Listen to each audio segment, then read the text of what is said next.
What about all those people who will be returning to the office?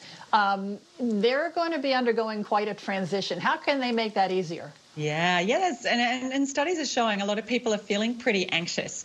And I think it's important to recognise that if you've been at home, that you might actually feel a little bit homesick going back. I mean, our worlds have shrunk a little bit over the last 12 months. And so just going back and doing those things that were once so common that you didn't have to think about will feel a little bit uncomfortable. So one, just expect that it's going to feel a little bit uncomfortable. Maybe it's going to feel a bit weird, but give a couple of weeks and you'll feel a lot easier.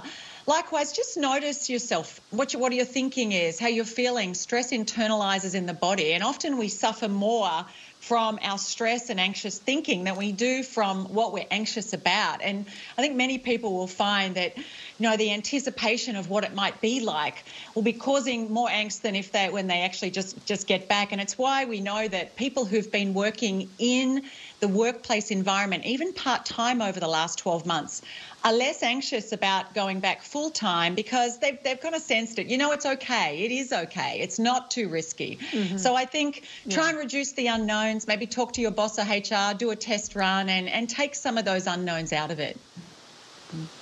So true. And, it's really not much different from other transitions like kids going back to the classrooms or if you've been on maternity leave, coming back to work. So it's just a change. And I guess we should expect some ups and downs, right? Yeah, absolutely. It's going to be a little bit weird at first. And I do think of it when my kids were first starting school or going back, and you take them in the day before to familiarise them. This is your room. This is where you'll put your bag.